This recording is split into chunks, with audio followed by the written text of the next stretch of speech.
Սոցիալ-հեռուստատեսության եթերում լուրեր լրատվականն է, բարև ձեզ։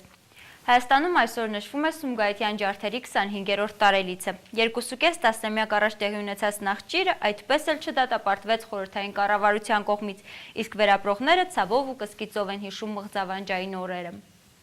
Քառորդ դար առաջ փետրվարի 27-ից 29-ը խորհրդային Ադրբեջանի Սումգայիթ քաղաքում հայերի սպանդը մոռանալն անկարելի է։ 25 տարի է անցել, սակայն Սումգայիթից գաղթած Անուշ Բալյանը չի կարողանում առանց արցունքների հիշել այդ օրերը, վերապրել ողջ սարսափը։ Սպիները թարմ են, հատկապես երբ կնոջը կարծես հետապնդում են դժբախտությունները։ Սումգայիթյան ջարդերից հետո էլ 3 որդիներից 2-ը զոհվել են Արցախյան հերոսամարտում։ Տիկին Անուշը շատ տառապանքների է դիմացել, իսկ ամուսնու սիրտը չի կարողացել տանել տղաների կորուստը։ Այժմ Անուշ տատի միակ ուրախությունը 6 թոռնիկներն են, նրանցով է ապրում, իսկ Սումգայիթում միայն հայերի հետ էին հարևանություն անում, այդ պատճառով նախապես պատրաստվող դավադրության մասին պատկերացում չունեին։ 3 որդիների մայրն աշխատանքի գնալու ճանապարհին է հասկացել, որ իրենց վտանգ է սպառնում։ Փետրվարի 26-ին գիշերվա սմենք եղել, ես էլ տղասել, մեծ տղաս կամը։ Դու չնքեկը վերքնակ աշխատանքի զավոդնի։ Բացամ սաղ դուցեր անջատած, ոչ մի լույս չկա, միջանետը չենք իմացել, թե ինչ անելու, ինչ չլինելու։ Ասում կամու, այս դուցերը պեննել էր, հետո եկանք կանգարում վենը կացալ, դցալ ժողովուրդը մինի նայում, խոսում են, ասում տասես ինչ ապտահալ, էլի չենք իմացել։ Հետո ավտոբուս վեր եկալ անստալ ենք ես ու իմ տղաս կեցա, երկու ստանովկա կեցալ ենք, շոֆերը կաղնացել էր փախեք։ Փախչելու տեղ չունեին, շտապեցին աշխատավայր, դեռևս լրջությամբ չէին պատկերացնում վերահաս աղետը։ Աշխատավայրում միայն կրկին զգուշացրին, որ հայերին կոտորելու են, իսկ գործընկերներն էլ գրեթե բոլորը թուրքեր էին։ Տիկին Անուշի սիրտն անկանոն էր զարկում, միայն թե որդուն չդիպչեն։ Այդ օրը մնացին փակված գործարանում, տուն գնալ հնարավոր չէր, վայրակ առնախումներով լեցուն փողոցով անցնելն անկարելի էր։ Դե առավոտ ժամը 7-ին եկա տոն, դցալ ինչ Քան ճանապարհը թուրքերին քնամ վրսկչլած այերմենները դե հայ թուրքերին են ասում դե հայերին կոտորել ունք հայերը դուս կյանքինան վերջ դեկան տոն նացատան մաչինստած գումչքինչանի լայնալսում կվերստեք մսպնեցե մաշինիստե կրակտովեն ժողովրդստե կրակտովի մուրթոթեցեն գիտեմ չինչերեն լանդի բախվխելամ նստալանք Արդեն մարտի 1-ին բոլորին տեղավորեցին մշակույթի տանը, 6 օր այնտեղ են լուսացրել հազարավոր վիրավոր ու ծեծված, հալածված հայերի մեջ։ Անուշ տատը հիշում է, խորհրդային զինվորները եկան ու հայտարարեցին՝ ազատ եք, ուր ուզում եք գնացեք, իսկ մենք էլ ուր կարող ենք գնալ, ցավն աչքերում հիշում է կինը։ Ամուսնու գործընկերը ադրբեջանցի մի մարդ է օգնել կազմակերպել տների փոխանակումը եւ Սումգայիթից մեքենայով ճանապարհել է այս ընտանիքին դեպի հայրենիք։ Ինչ կարողացան բերեցին իրենց հետ։ Անուշ տատն ասում է, ինչքան էլ մինչև ջարդերն այնտեղ կյանքը լավ էր, միևնույն է, հայրենիքում, թեկուզ եւ դժվար պայմաններում ավելի լավ է։ Ճիշտ է, դեղին ապրուստը լավ է, պենսիոն մտել։ Բայց ինչ քանացից իրեմ ազատ է ապրում, չէ։ Բայց թող պակասին ոչ չկա, բայց ինձ է ազատ է։ Հայրենիքում եւս դժվարություններ շատ են տեսել։ Անուշ տատն ասում է, որդիներս կամավոր են պաշտպանել մեր հողերը, սակայն նրանց կորստից հետո մեզ հիշողներ այդքան էլ չկան։ Միայն մեկ բարերար ունեն Արմեն անունով, ով ամեն օր անվճար 2 հաց է տրամադրում։ Մեկ-մեկ էլ ազատամարտ կոմիտեից են օգնություն ստանում։ Տրված հուշամեդալներն էլ ինչ որ չափով թեթևացնում են հոգուս վիշտը, ասում է տատը։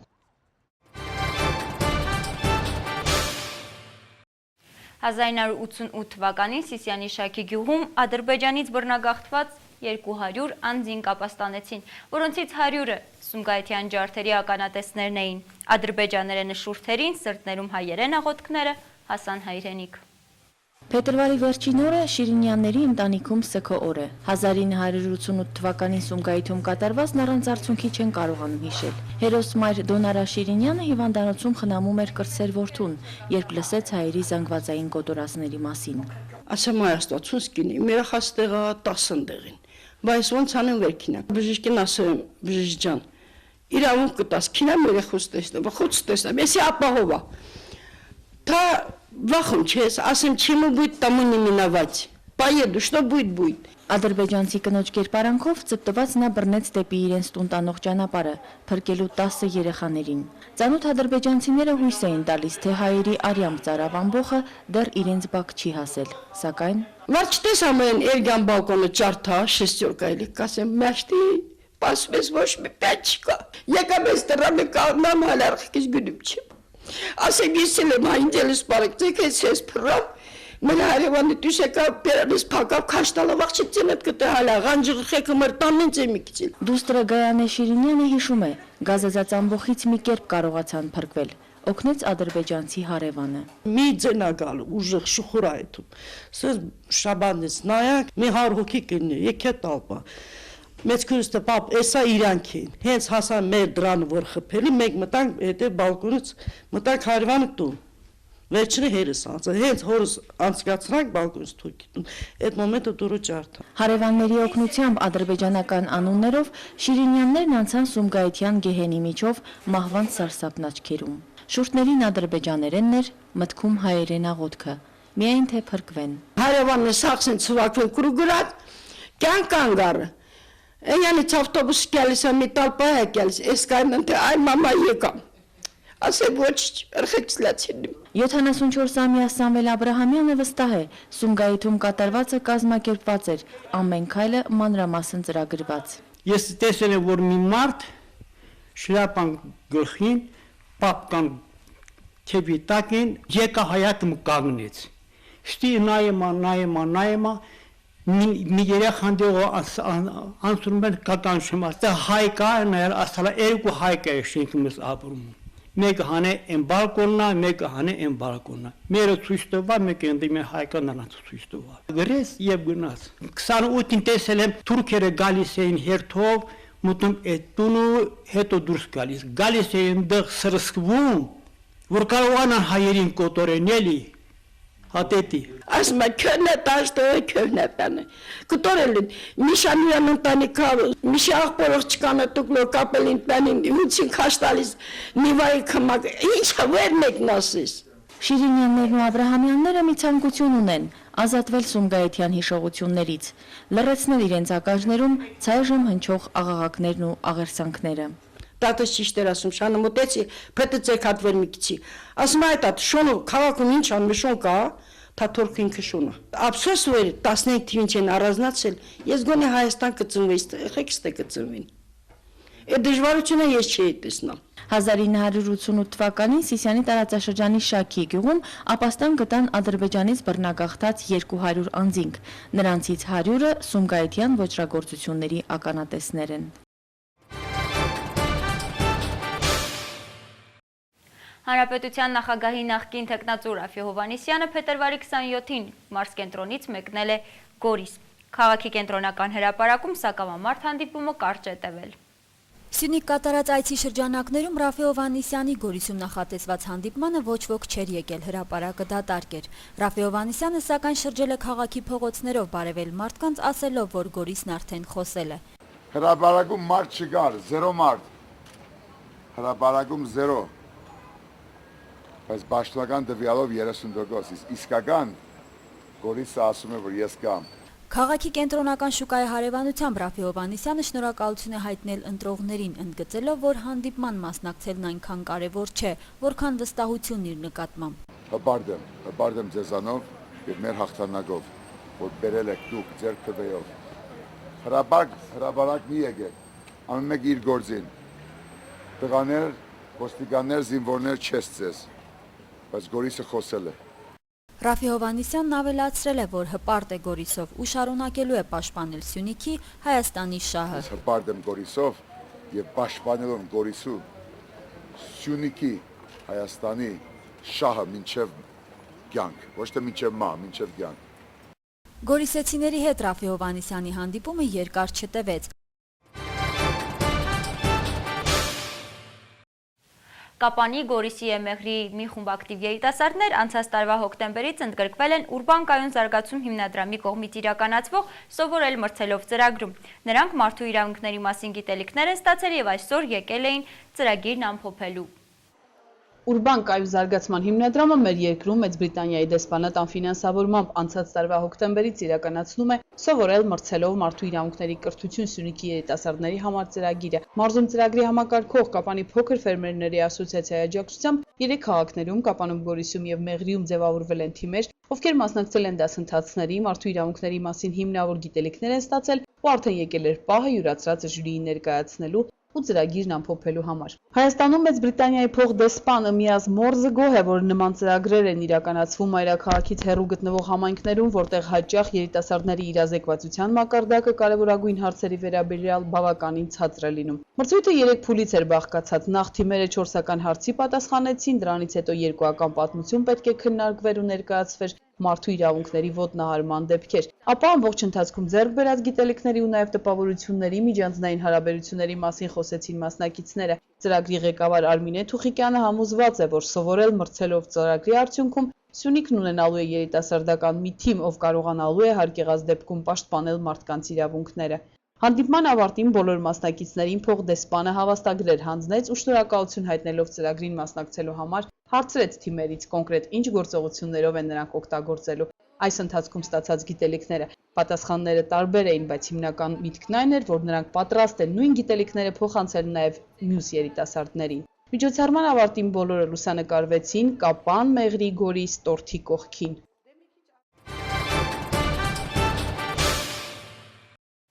Գույնով, լույսով և երազանքով են ճառագում Մարտիրոս Սարյանի կտավները։ Այսօր անվանի գեղանկարչի ծննդյան օրն է։ Նորագույն շրջանի հայկական գեղանկարչության ազգային դպրոցի հիմնադրի վրձնին են պատկանում իր ժամանակի հայ խոշորագույն մտավորականների, գիտնականների ու հասարակական քաղաքական գործիչների դիմանկարները։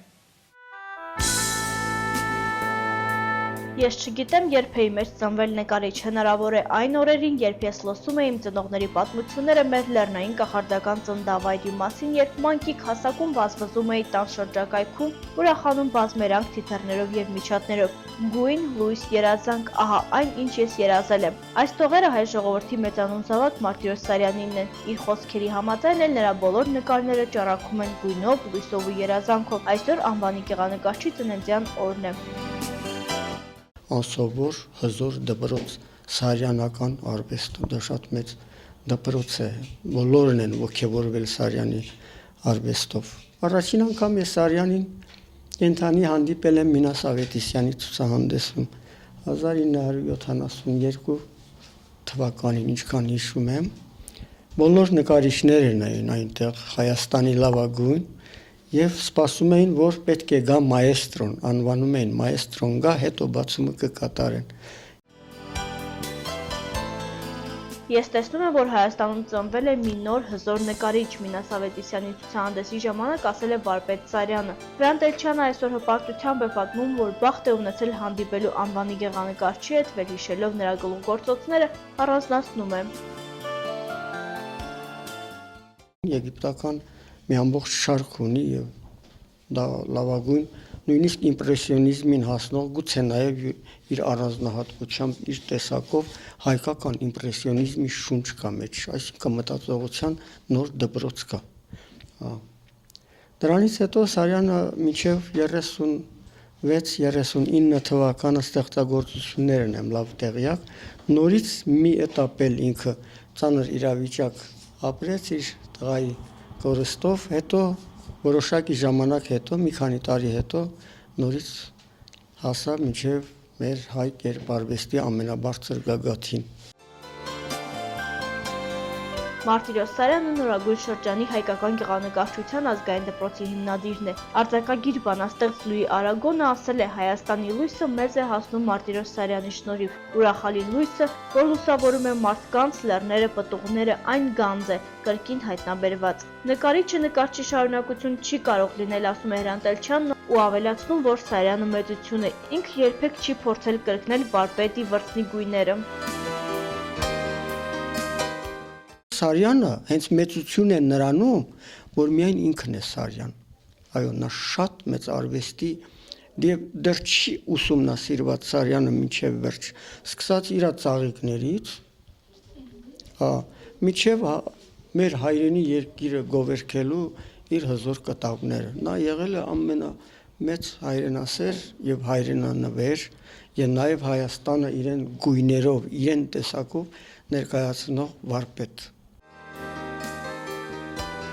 Արվեստագետը երգիչ է կյանքի, իսկ կյանքը հերքում է չարը։ Նկարչի պարտքն է քարոզել ծեր, բնության, մարդու եւ աշխատանքի հանդեպ։ Բնությունն արարում է մարդուն, որպեսզի հենց մարդու միջոցով տեսնի իրեն եւ հիանա իրենով։ Մարդը բնություն է, բնությունը մարդ, ուստի մահ գոյություն չունի։ Սարյանի համար էլ մահ գոյություն չունի, քանի որ ապրում են նրան կտավները։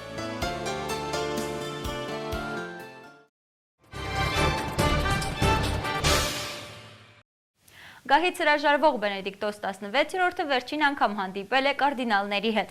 Մայիսին Բուլղարիայում տեղի կունենան արտահերթ խորհրդարանական ընտրություններ։ Թողարկումը շարունակում ենք միջազգային լուրերով։ Բենեդիկտոս 16-րդը փետրվարի 28-ին վերջին անգամ որպես կաթոլիկ եկեղեցու ղեկավար հանդիպել է կարդինալների հետ։ Իր ելույթում կարդինալներին գահից հրաժարվող Բենեդիկտոս 16-րդը խոստացել է լիովին հնազանդվել իր ժառանգորդին։ Նա մաղթել է կարդինալներին ստեղծել ներդաշնակ նվագախումբ։ Ներդաշնակությունը անհրաժեշտ է ինչպես երբեք, չէ որ սկսած վաղվանից կաթոլիկ եկեղեցու ապագան կախված է նրանց որոշումից։ Ըստ որոշ տվյալների կոնկլավը կարող է հավաքվել մեկ շաբաթ հետո եւ ընտրել նոր պապ։ Իտալիայում հույս ունեն, որ կաթոլիկ եկեղեցու նոր ղեկավարը կընտրվի մինչև Զատիկ, որը այս տարի նշվելու է մարտի 31-ին։ Բուլղարիայում արտահերթ խորհրդարանական ընտրություններ տեղի կունենան մայիսի 12-ին, այդ մասին հայտարարել է երկրի նախագահը։ Մեկ շաբաթ առաջ երկրի խորհրդարանը ընդունել է վարչապետ Բոյկո Բորիսովի հրաժարականը։ Քաղաքական ճգնաժամի պատճառ են դարձել բողոքի զանգվածային ցույցերը ուղղված կոմունալ վարձերի թանկացման դեմ։ Անցած կիրակի Բուլղարիայի 40 քաղաքներում տեղի ունեցած ցույցերին մասնակցել է մոտ 150,000 մարդ։ Նոր կառավարության ձևավորումից հրաժարվել են երկրի առաջատար քաղաքական կուսակցությունները։ Ժամանակավոր կառավարության անդամներին այժմ պետք է նշանակի երկրի նախագահը։